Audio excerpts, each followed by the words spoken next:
وہ جو 70 قیدی آئے اور تم نے پھر باقاعدہ مشورہ کر کے اور ان کا فدیہ لے کر تم نے ان کو آزاد کر دیا، جب مشاورت چل رہی تھی تو دوران مشاورت رسول اللہ صلی اللہ علیہ وسلم نے یعنی مختلف صحابہ سے مشورہ لیا۔ فضیلۃ الشیخ اعجاز احمد تنویر، اسلامک اسکالر۔ ان الحمد للہ والصلاة والسلام علی رسول اللہ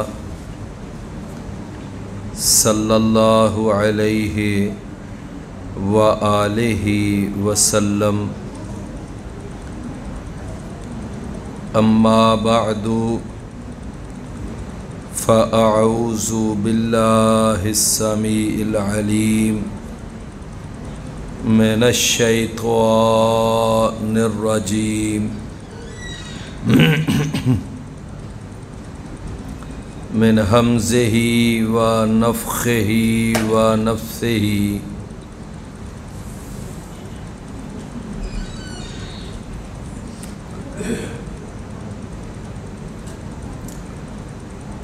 لولا اذ سمعتموہ ظن المؤمنون والمؤمنات بأنفسهم خیرا وقالوا ھذا افک مبین۔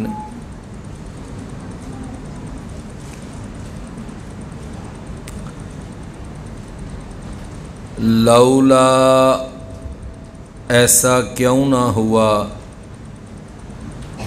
اذ سمعتموہ جب تم نے اس بات کو، اس واقعہ کو سنا، ظن المؤمنون والمؤمنات تو گمان کرتے مومن مرد اور مومن عورتیں بِأَنفُسِهِمْ خَيْرًا اپنی جانوں کے بارے میں اچھا گمان، بہتر گمان۔ وَقَالُوا اور وہ کہہ دیتے، هَذَا إِفْكٌ مُبِينٌ کہ یہ بہت بڑا یہ جھوٹ ہے۔ یہ جو آیت مبارکہ ابھی میں نے پڑھی ہے اور اس کا ترجمہ بھی آپ نے سنا ہے، سورۃ النور کی یہ 12 نمبر آیت ہے۔ تو اس آیت مبارکہ میں ایک بہت ہی اچھا تربیتی پہلو ہمارے سامنے بیان کیا گیا ہے، اور وہ تربیتی پہلو یہ ہے کہ اللہ تعالیٰ نے یہاں پر بیان کیا کہ جب تم نے یہ خبر سنی تھی سیدہ عائشہ صدیقہ رضی اللہ عنہا کے بارے میں، تو یہ خبر سنتے ہی تمہیں چاہیے تھا کہ تم اپنی جانوں کے بارے میں اچھا گمان پیدا کرتے، اپنی جانوں کے بارے میں۔ تو یہاں سے یہ بات ہمیں معلوم ہو رہی ہے کہ مسلمان جو ہیں وہ ساری دنیا کے وہ ایک جسم کی مانند ہیں، ساری دنیا کے مسلمان ایک جسم کی مانند ہیں، یعنی اللہ تعالیٰ نے یہاں یہ تو نہیں فرمایا کہ مسلمانوں تم اس وقت تمہیں چاہیے تھا کہ تم سیدہ عائشہ رضی اللہ عنہا کے بارے میں اچھا گمان کرتے، بلکہ کیا فرمایا کہ تمہیں اپنی جانوں کے بارے میں اچھا گمان کرنا چاہیے تھا، اپنے آپ کے بارے میں اچھا گمان کرنا چاہیے تھا۔ تو اس کا مطلب یہ ہوا کہ اگر تم اپنے کسی بھائی یا اپنی کسی بہن کے بارے میں اچھا گمان کرو گے تو وہ تمہارا اپنی جان کے بارے میں ہی اچھا گمان تصور کیا جائے گا۔ تو سارے مسلمان جو ہیں وہ کیا ہیں؟ ایک جسم کی مانند ہیں۔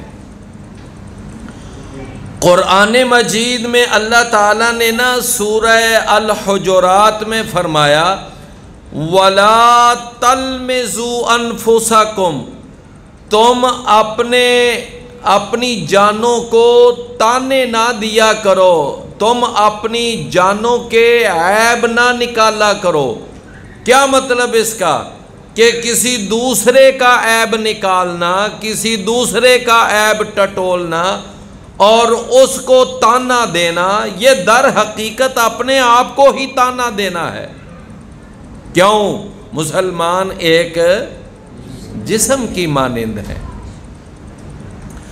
سورہ النساء میں اللہ نے ایک جگہ پر ارشاد فرمایا وَلَا تَقْتُلُوا أَنفُسَكُمْ، کہ تم اپنی جانوں کو قتل نہ کیا کرو۔ کیا معنی ہے اس کا؟ کہ کسی دوسرے کو قتل کرنا یہ اپنے آپ کو بھی قتل کرنے کے مترادف ہے۔ تو لہٰذا سارے مسلمان ایک جسم کی مانند ہیں۔ میرے اور آپ کے پیارے پیغمبر جناب محمد الرسول اللہ صلی اللہ علیہ وسلم نے ارشاد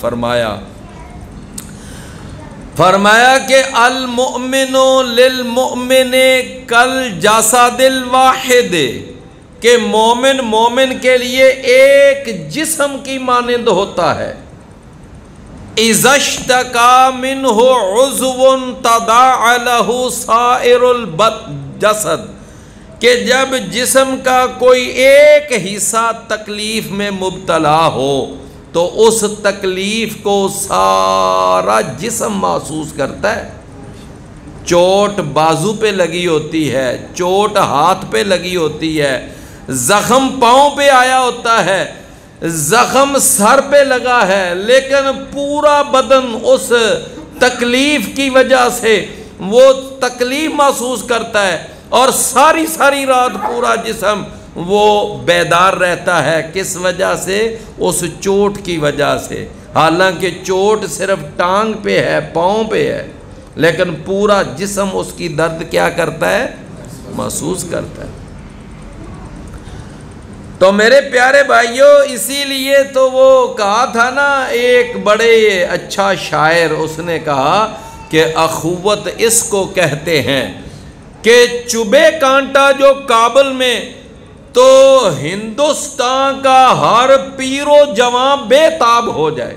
پیر و جوان یعنی ہر بوڑھا اور ہر جوان اس کو بے تاب ہو جانا چاہیے کہ ہمارے ایک بھائی کو کابل کے اندر کانٹا چبھا ہے۔ اس کو کیا کہتے ہیں؟ اخوت اسلامیہ۔ میرے پیارے بھائیوں، پوری دنیا کے مسلمان، وہ مشرق کے ہیں یا مغرب کے، شمال کے ہیں یا جنوب کے، وہ کسی بھی بر اعظم کے ساتھ تعلق رکھتے ہیں، کسی بھی ملک کے باشندے ہیں، لیکن کلمہ پڑھنے کی وجہ سے، کلمہ شریک بھائی ہونے کی وجہ سے، اور یعنی ایک کلمے کی چھتری کے نیچے اکٹھا ہونے کی وجہ سے ہم سارے مسلمان ایک جسم ہیں۔ ہمارا سعودیہ سے رشتہ کیا ہے؟ لا الہ الا اللہ۔ ہمارا فلسطین سے رشتہ کیا ہے؟ لا الہ الا اللہ۔ ہمارا کشمیر سے رشتہ کیا ہے؟ لا الہ الا اللہ۔ ہمارا حافظ سعید سے رشتہ کیا ہے؟ لا الہ۔ تو یہ لا الہ الا اللہ جو ہے نا، اس نے ہمیں جمع کر دیا، اس نے ہمیں ایک جسم بنا دیا۔ تو اللہ تعالیٰ نے دیکھے نا یہاں پر فرمایا کہ لولا اذ سمعتموہ ظن المؤمنون والمؤمنات بانفسہم خیرا، کہ تمہیں اپنی جانوں کے بارے میں اچھا گمان کرنا چاہیے تھا، اپنی جانوں کے بارے میں۔ وہ میں نے ایک درس میں واقعہ بیان کیا تھا، غالباً پچھلا تھا یا اس سے پچھلا درس تھا، کہ سیدنا ابو ایوب انصاری کہیں باہر گئے ہوئے تھے رضی اللہ عنہ، واپس گھر آئے تو ان کی بیوی سے کہتی ہے کہ ابو ایوب آپ نے سنا ہے جو آج کل یہ مدینے میں تذکرہ ہو رہا ہے، جو بات چل رہی ہے؟ تو ابو ایوب کہتے ہیں ہاں میں نے بات تو سنی ہے۔ تو کہتی ہیں پھر آپ کا کیا خیال ہے؟ تو سیدنا ابو ایوب ایک لمحہ انتظار نہیں کیا، کہتے ہیں جھوٹ ہے، بکواس ہے، یہ سب غلط ہے، سیدہ عائشہ ایسا نہیں کر سکتی، بالکل ایسا معاملہ نہیں ہے۔ تو اس کے فوراً بعد آگے پتہ ہے کیا کہتے ہیں اپنی بیوی کو؟ ام ایوب کو، ام ایوب۔ خود کون تھے؟ ابو ایوب، اور بیوی کون تھی؟ ام ایوب، کیونکہ ان کے بیٹے کا نام تھا ایوب، سمجھے نا؟ تو فرمایا کہ اے ام ایوب مجھے بتا تو ایسا کام کر سکتی ہے؟ تو ام ایوب تو سیدنا ابو ایوب فرماتے ہیں کہ اے ام ایوب تو اس کام کو کتنا ناپسند کرتی ہے، برا سمجھتی ہے، تو سیدہ عائشہ تجھ سے بہتر ہے۔ اب بتا، سیدہ عائشہ تجھ سے بہتر ہے۔ تو جب تو اس بات کو اتنا ناپسند کر رہی ہے اپنے آپ کے لیے، تو سیدہ عائشہ کے بارے میں تو کیسے سوچ سکتی ہے کہ وہ کوئی ایسا ویسا کام کرے گی؟ تو لہٰذا بھائیو، ایک ہمیں یہاں تربیتی پہلو یہ نظر آیا یہاں پر کہ تمام دنیا کے مسلمان ان کو ایک جسم کی مانند ہونا چاہیے، ایک ہو کر اپنی زندگی۔ لیکن میرے بھائیو، آج کفر جو ہے وہ تو ایک ملت کی طرح مسلمانوں کے مقابلے میں کھڑا ہے، لیکن مسلمان ایک دوسرے کی ٹانگیں کھینچ رہے ہیں اور ایک دوسرے کے اوپر کفر کے فتوے ہیں اور ایک دوسرے کو قتل و غارت کا شکار، اور یہ آج مسلمانوں کی حالت ہے۔ اور پھر مسلمانوں کی اس موجودہ پوزیشن کی وجہ سے کافر فائدہ اٹھا رہے ہیں۔ کافر کیا کر رہے ہیں؟ تو ہمیں یہ افتراق، انتشار اور یہ قتل و غارت یہ سب ختم کرنا چاہیے۔ تو فرمایا لولا اذ سمعتموہ ظن المؤمنون والمؤمنات بانفسہم خیرا وقالوا ھذا افک مبین، یہ تو واضح بہت بڑا جھوٹ ہے۔ سیدہ عائشہ رضی اللہ عنہا اس سے بالکل مبرہ ہیں اور اس سے پاک صاف ہیں، ان سے اس قسم کی غلطی کا ہم سوچ بھی نہیں سکتے۔ اچھا فرمایا لولا جاءوا علیہ باربعۃ شہداء، کہ کیوں نہیں وہ اس پر لائے 4 گواہ۔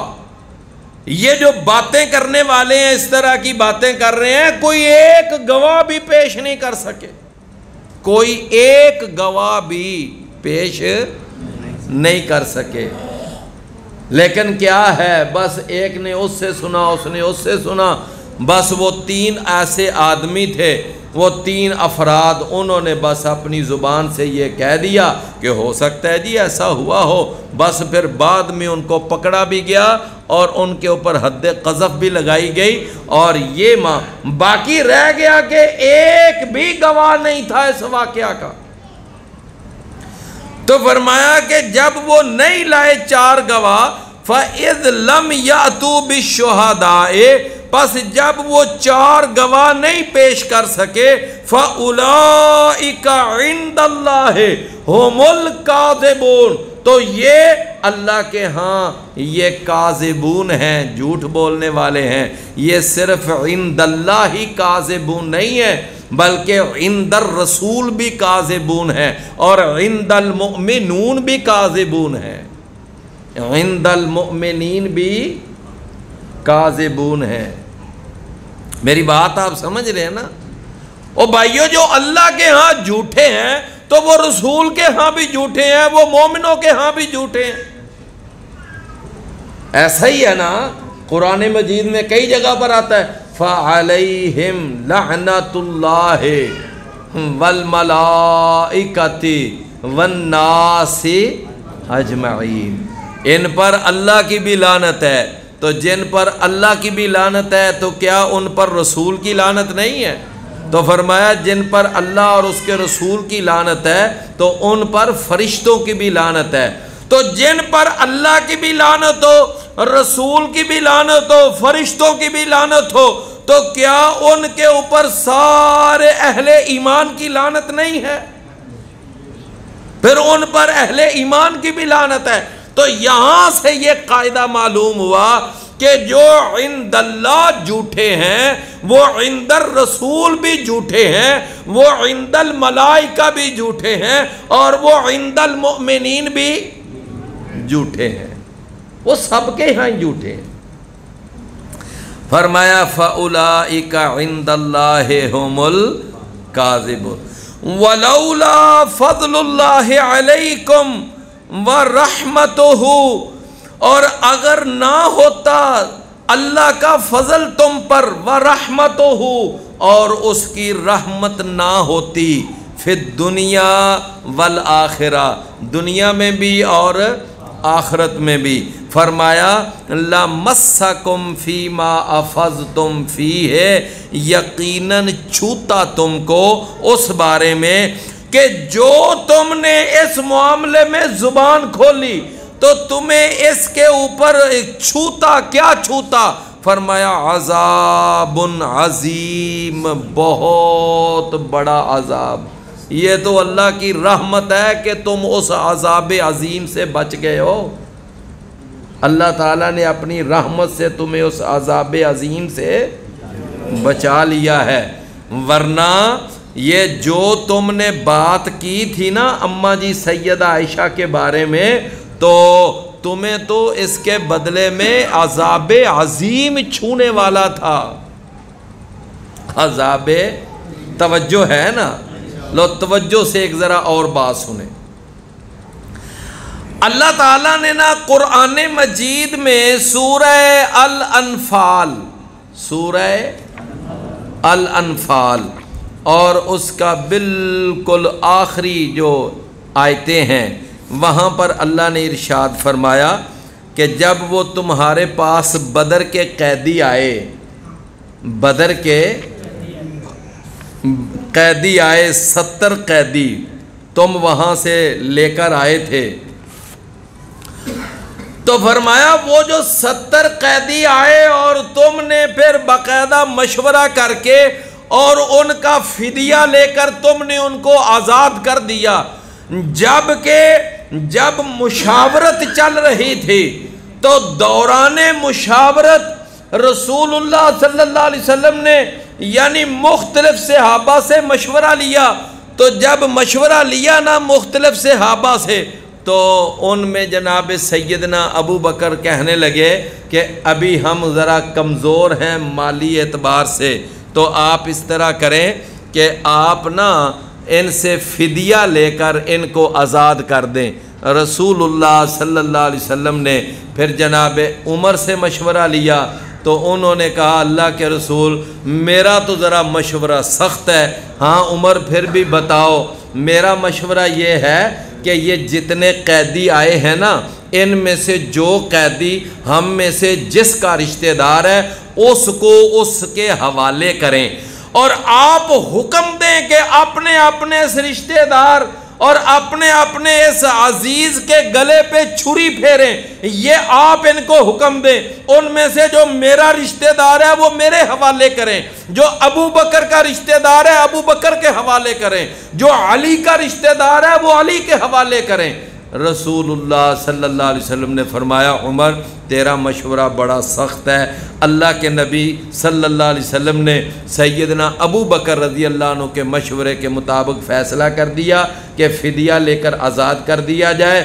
جب فدیہ لے کر آزاد کرنے کا آ گیا نا فیصلہ، تو بعد میں پھر اللہ نے قرآن میں آیت اتاری، فرمایا کہ یہ آیت ہے 67 نمبر، ما کان لنبی ان یکون لہ اسرا حتی یسخن فی الارض، نہیں ہے جائز نبی کے لیے یا مناسب نبی کے لیے کہ اس کے پاس قیدی ہوں یہاں تک کہ وہ زمین میں خون بہائے۔ فرمایا تریدون، تم ارادہ رکھتے ہو عرض الدنیا، دنیا کے مال و دولت کا، واللہ یرید الآخرہ، اور اللہ ارادہ رکھتا ہے آخرت کا، اللہ چاہتا ہے تمہاری آخرت بہتر ہو جائے۔ فرمایا واللہ عزیز حکیم، اور اللہ بڑا غالب بڑا حکمت والا ہے۔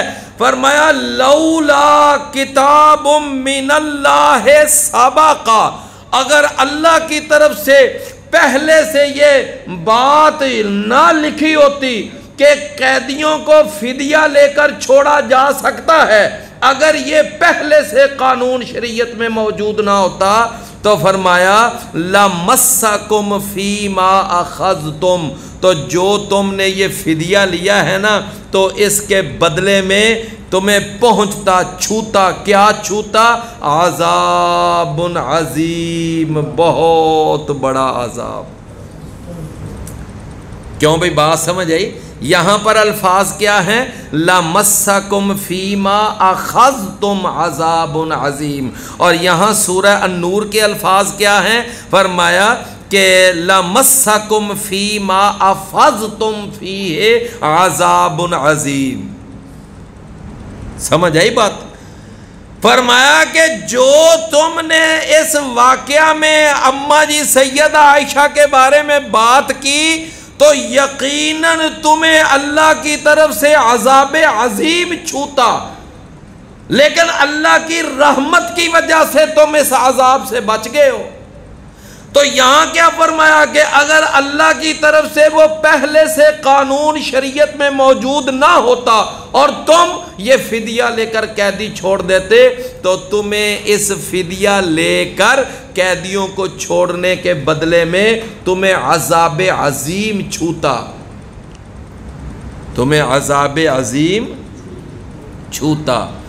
جب یہ فیصلہ ہو گیا، اللہ کے نبی صلی اللہ علیہ وسلم بیٹھے ہوئے ہیں، ابو بکر بھی ساتھ ہیں، جناب عمر رضی اللہ عنہ کو بلایا، فرمایا عمر ادھر آؤ، تو عمر رضی اللہ عنہ آئے قریب، کہا عمر وہ سامنے درخت نظر آ رہا ہے؟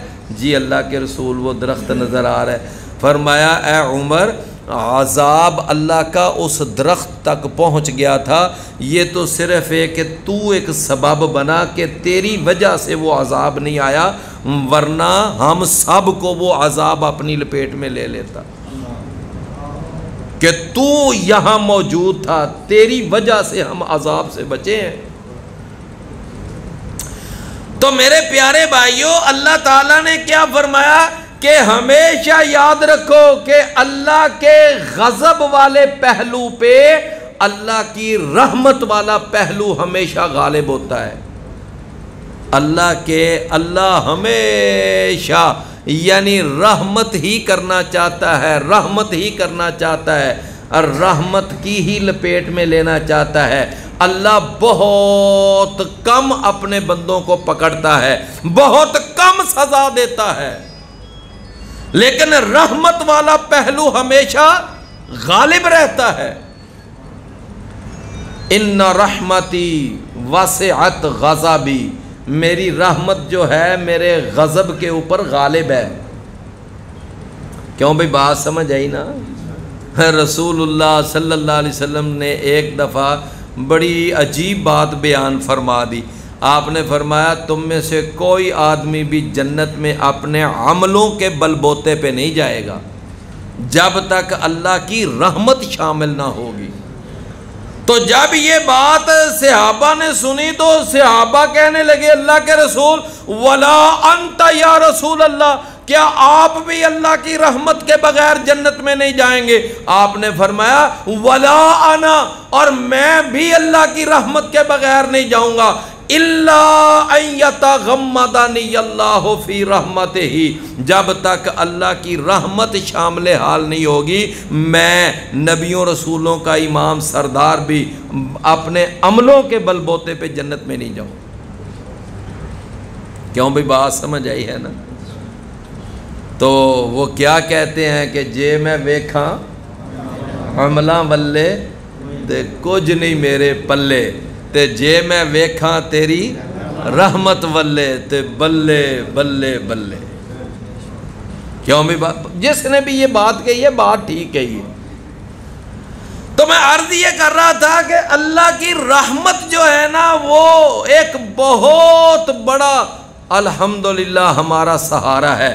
تو اللہ تعالیٰ نے یہاں فرمایا وَلَوْلَا فَضْلُ اللَّهِ عَلَيْكُمْ وَرَحْمَتُهُ فِي الدُّنْيَا وَالْآخِرَةِ لَمَسَّكُمْ فِي مَا أَفَضْتُمْ فِيهِ عَذَابٌ عَظِيمٌ، بہت بڑا عذاب تمہیں چھو لیتا، بہت بڑا عذاب تمہیں اپنی لپیٹ میں لے لیتا۔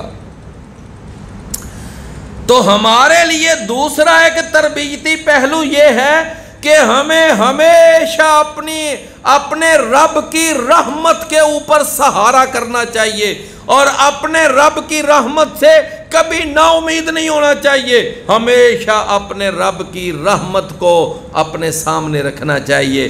یہ بھی ہمیں اس واقعہ سے ایک تربیتی پہلو ملتا ہے، مایوس نہیں ہونا چاہیے، کبھی مایوس نہیں ہونا چاہیے۔ فَإِنَّهُ لَا يَيْأَسُ مِن رَوْحِ اللَّهِ إِلَّا الْكَافِرُونَ، اللہ کی رحمت سے مایوس تو کافر ہوتے ہیں، مومن کبھی اللہ کی رحمت سے مایوس نہیں ہوتا۔ فرمایا اِذْ تَلَقَّوْنَهُ بِأَلْسِنَتِكُمْ، جب تم اس بات کو نقل در نقل کر رہے تھے۔ اِذْ تَلَقَّوْنَهُ، تَلَقَّوْنَ کیا معنی؟ کہ جب تم اس واقعہ کو، اس بات کو کیا کر رہے تھے؟ نقل در نقل، سمجھے نا؟ ایک نے اس کو بتایا، اس نے آگے بتایا۔ میرے کئی بھائی جن کو شاید کوئی تھوڑا سا یعنی ٹچ ہوتا ہے، ایک اصول حدیث ہے۔ کیا ہے اصول؟ ایک تو ہوتا ہے نا علم حدیث، اور ایک ہوتا ہے اصول حدیث۔ اصول حدیث کا مطلب پتہ کیا ہوتا ہے؟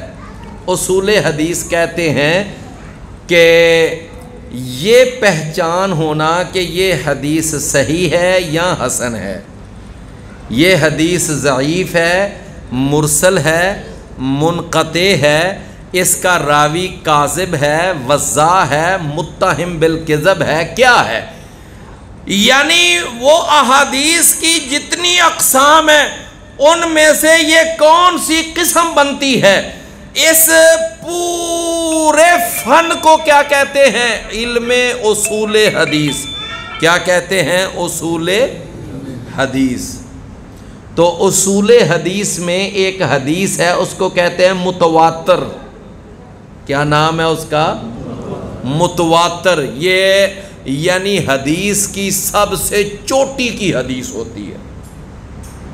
کیا ہوتی ہے؟ سب سے، یعنی اس کے مقابلے کی کوئی حدیث نہیں ہے، متواتر۔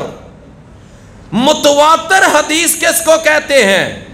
متواتر حدیث کے بارے میں تعریف لکھی ہوئی ہے اصول حدیث کی کتابوں میں کہ جس کو تلقی بالقبول حاصل ہو۔ کیا مطلب تلقی بالقبول؟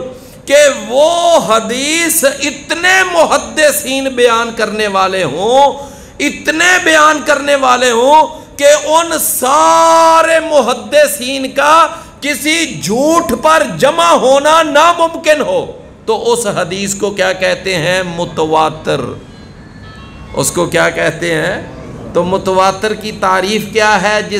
جسے تلقی بالقبول، جسے تلقی قبول حاصل ہو. تلقی بالقبول یعنی ایک محدث بھی بیان کر رہا ہے، دوسرا بھی کر رہا ہے، تیسرا بھی کر رہا ہے، چوتھا بھی کر رہا ہے، تمام محدثین اس حدیث کو بیان کر رہے ہیں.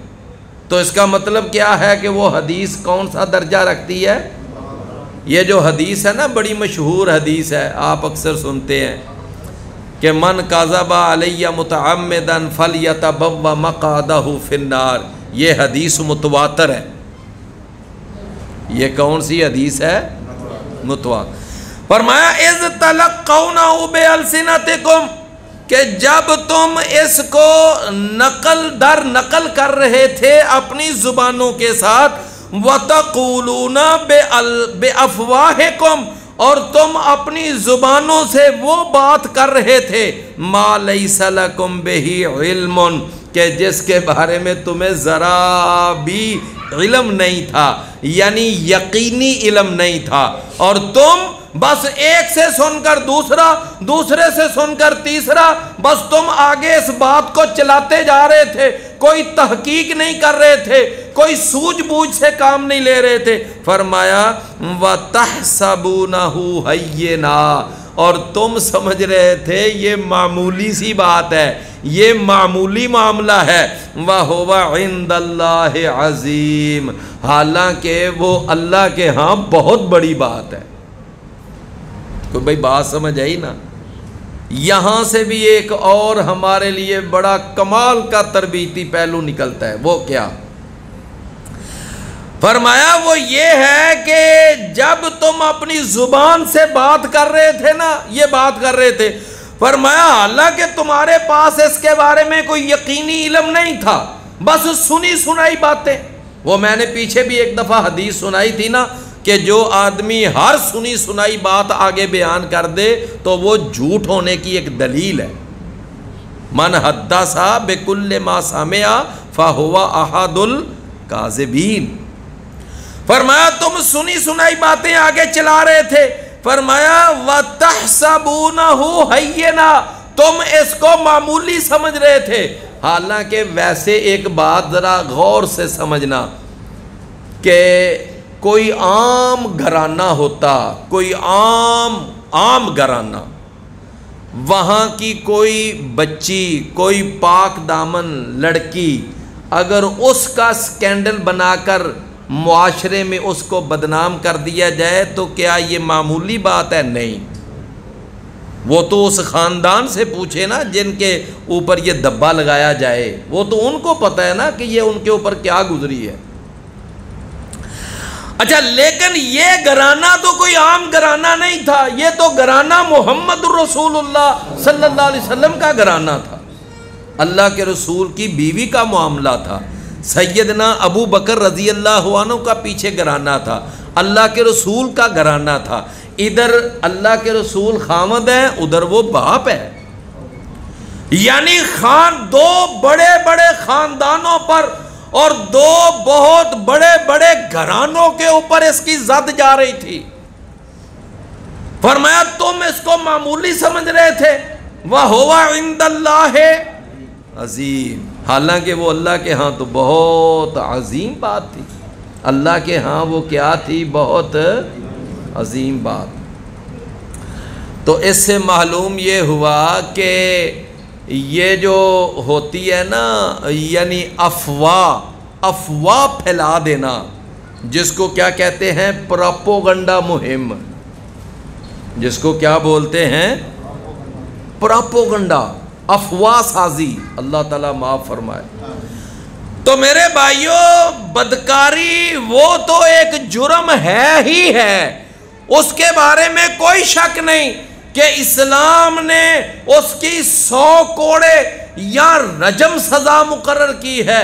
لیکن ایک پاک دامن اور پاک باز مرد پر یا عورت پر کوئی اس طرح کی تہمت لگا دینا، بہتان لگا دینا، الزام لگا دینا، معاشرے میں اس کو بدنام کر دینا، معاشرے میں اس کی تذلیل کر دینا، تو یہ بھی کوئی معمولی معاملہ نہیں ہے، بلکہ یہ بھی بہت بڑی بات ہے. وَهُوَ عِندَ اللَّهِ عَظِيمٌ. یہ اللہ کے ہاں بہت بڑی بات ہے. کیوں بھی بات سمجھ آئی ہے نا؟ اللہ اکبر. تو یہ افواہ سازی، پراپوگنڈا، یہ بھی ایک بہت بڑا جرم ہے. یہ افواہ سازی بھی کیا ہے؟ ایک بہت بڑا جرم ہے. اس کو یہ نہ سمجھو کہ یہ معمولی بات ہے، نہیں، یہ افواہیں خود گڑنا، پراپوگنڈا مہم لانچ کرنا، یہ بہت بڑا جرم ہے. نبی کریم صلی اللہ علیہ وسلم کے بارے میں آپ جانتے ہیں کہ احد کی جنگ میں کافروں کی طرف سے ایک پراپوگنڈا چلایا گیا، کیا کہ محمد صلی اللہ علیہ وسلم جی قتل ہو گئے ہیں، شہید ہو گئے ہیں. یہ ایک پراپوگنڈا تھا، یہ افواہ تھی. بلکہ اس کے نتیجے میں کئی صحابہ نے اپنی تلواریں توڑ ڈالیں، اپنی زریں پھینک دیں کہ اب پھر کیا لڑنا. یہ ایک افواہ پھیلائی گئی تھی، اور اس کے نتیجے میں بعض صحابہ اپنے حوصلے ہار کے بیٹھ گئے. پتہ ہے کہ جب پھر جنگ ختم ہوئی تو اللہ کی طرف سے آیت نازل ہوئی، فرمایا وما محمد الا رسول قد خلت من قبلہ الرسل آفا اماتا او قتلا انقلبتم علی اعقابکم. چلو ابھی تو محمد صلی اللہ علیہ وسلم شہید نہیں ہوئے، نہ انہوں نے وفات پائی ہے، ابھی تو یہ ایک افواہ پھیلائی گئی تھی، ایک پراپوگنڈا پھیلایا گیا تھا. تو بتاؤ اگر واقعتاً محمد صلی اللہ علیہ وسلم شہید ہو جائیں کسی جنگ میں یا وفات پا جائیں اپنی طبعی موت کے ساتھ، تو کیا اس کے بعد تم دین سے بے وفائی کر جاؤ گے، دین سے منہ موڑ لو گے، اپنی ایڑیوں پر پھر جاؤ گے، دین کا کام کرنا چھوڑ دو گے؟ اللہ تعالیٰ نے پھر اس کے بعد اچھی بھلی تربیت کی صحابہ کی. فرمایا جس طرح پہلے رسول دنیا میں آئے چلے گئے، اسی طرح ایک دن ایسا آنا ہے کہ محمد صلی اللہ علیہ وسلم نے بھی وفات پانی ہے. تو یہ کیا تھی؟ ایک افواہ تھی نا. اسی طرح میرے بھائیوں جب اللہ کے رسول حدیبیہ کے مقام پر گئے اور جناب عثمان کو مذاکرات کے لیے مکہ بھیجا تو وہاں پر بھی ایک افواہ پھیل گئی. افواہ کیا تھی؟ کہ جناب سیدنا عثمان رضی اللہ عنہ کو شہید کر دیا گیا ہے، اور ان کی شہادت کی کیا پھیلی تھی؟ افواہ. واپس آنے میں ذرا دیر ہو گئی سیدنا عثمان رضی اللہ، تو افواہ پھیل گئی کہ شہید کر دیا گیا ہے. رسول اللہ صلی اللہ علیہ وسلم، لو میرے بھائیوں، لوگ کہتے ہیں عالم الغیب، عالم الغیب، کہ آپ کے پاس غیب کا علم. جناب عثمان زندہ ہیں، مکہ میں موجود ہیں، صرف آنے میں ذرا تاخیر ہوئی، افواہ پھیل گئی، شہید ہو گئے ہیں. رسول اللہ صلی اللہ علیہ وسلم نے 1400 صحابہ کو پھر اپنے پاس ایک درخت کے نیچے بلایا، باری باری ہر ایک سے بیعت لی کہ جب تک جناب عثمان کے خون کا بدلہ نہیں لیں گے ہم اس وقت تک واپس نہیں جائیں گے. تو میرے پیارے بھائیوں، نمبر 1 کہ اگر اللہ کے رسول عالم الغیب تھے تو اللہ کے رسول کو کیوں نہ پتا چلا کہ عثمان تو ابھی زندہ ہے اور میں عثمان کے قصاص کی بیعت لے رہا ہوں رضی اللہ عنہ کے بارے میں. یہ ساری افواہ اور یہ سارا پراپوگنڈا تھا. معلوم یہ ہوا کہ افواہ سازی اور پراپوگنڈا مہم جو ہے یہ بھی اسلام کے اندر ایک بہت بڑا جرم ہے. یہ بھی ایک بہت بڑا جرم ہے. لیکن ہم تو جناب بڑے مزے سے افواہیں پھیلاتے ہیں، مزے سے پھیلاتے ہیں. فرمایا اذ تلقونہ بألسنتکم، جب تم اس کو آگے لانچ کر رہے تھے، نقل در نقل کر رہے تھے اپنی زبانوں کے ساتھ، وتقولون بافواہکم، اور اپنے منہوں سے وہ بات کہہ رہے تھے، ما لیس لکم بہ علم، کہ جس کے بارے میں تمہیں کوئی علم نہیں تھا. فرمایا وتحسبونہ ہینا، اور تم اس کو معمولی سمجھ رہے تھے. تو میرے بھائیوں، کسی کی عزت پر دبا لگا دینا اور کسی کو معاشرے میں بدنام کر دینا یہ کوئی معمولی بات نہیں ہے. یہ کوئی اللہ اکبر. بلکہ کئی ایسے واقعات سامنے آتے ہیں کہ اگر کسی شریف زادی اور کسی پاک دامن عورت پر کوئی اس طرح کا دھبا لگا دیا جائے تو وہ ایسی دل برداشتہ ہو جاتی ہیں یا ہو جاتے ہیں کہ وہ خودکشی کی موت کو گلے لگا لیتے. اب اس قتل کا ذمہ دار کون ہے؟ اس کا قتل، وہ معاشرے میں اپنا منہ کسی کو دکھانے کے قابل نہیں رہتی کہ اب میں کیا کسی کو منہ دکھاؤں گی. وہ پھر یعنی نہروں میں چھلانگ لگا دیتی ہیں، اپنے جسم کے اوپر تیل چھڑک کر آگ لگا لیتی ہیں، پنکھے کے ساتھ جھول جاتی ہیں. یعنی اس طرح کے معاملات پھر دیکھنے میں آتے ہیں. تو میرے پیارے بھائیوں، اس کے پیچھے وہ سارا گھنونا جرم کن کا؟ ان ظالموں کا، جنہوں نے اس کو معاشرے میں بدنام کرنے کے لیے باقاعدہ پروپوگنڈا کیا، مہم چلائی اور افواہ سازی کی. وہ ظالم درندے اس کے پیچھے اس قتل کے ملزم ہیں. کیوں بھائی میرے بات سمجھ آ رہی ہے نا؟ فرمایا وَهُوَ عِنْدَ وَلَوْلَا إِذْ سَمِعْتُمُوهُ، ایسا کیوں نہ ہوا کہ جب تم نے اس کو سنا تو کل تم یہ بات فوراً کہہ دیتے ما یکون لنا ان نتکلم بہذا، کہ ہمارے لیے یہ مناسب ہی نہیں ہے کہ ہم اس طرح کی بات اپنے منہ سے نکالیں. ہمارے لیے یہ مناسب نہیں ہے. رسول اللہ صلی اللہ علیہ وسلم نے فرمایا کہ ان اللہ تجاوز عن امتی ما وسوست بہ نفسہ، کہ اللہ نے میری امت سے وہ سارے وسوسے معاف کر دیے ہیں کہ جو صرف دل کے اندر وسوسہ پیدا ہوتا ہے. صرف دل کے اندر ایک خیال آیا، ایک سوچ آئی، ایک دل کے اندر بات آئی، بس ادھر سے آئی ادھر سے نکل گئی، اس کو کیا کہتے ہیں؟ وسوسہ. نبی صلی اللہ علیہ وسلم نے فرمایا ان اللہ تجاوز عن امتی ما وسوست بہ نفسہ. ہاں، نفس میں، دل میں صرف خیال آئے، وسوسہ آئے، اللہ معاف کر دیتا ہے. فرمایا ما لم تتکلم او تعمل بہ، جب تک وہ اپنی زبان سے اس کو ادا نہیں کرے گا یا وہ اس پر عمل نہیں کرے گا، اللہ کے ہاں اس وقت تک اس کی پکڑ نہیں ہے.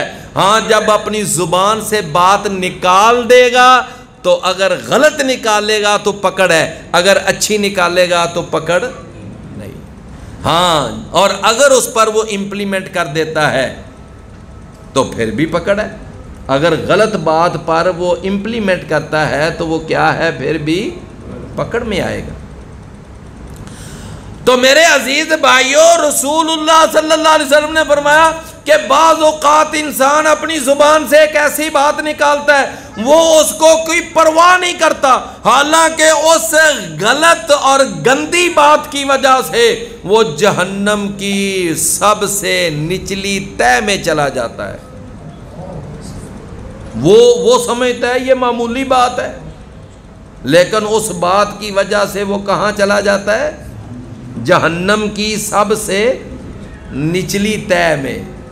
فرمایا بعض اوقات ایک ایسی اچھی بات اپنی زبان سے نکال دیتا ہے اور وہ اس کو کوئی خاص اہمیت نہیں دیتا، اس کو نہیں پتا کہ یہ کتنی اچھی بات ہے، لیکن اس بات کی وجہ سے وہ اللہ کی تیار کی ہوئی جنتوں کا مہمان بن جاتا ہے.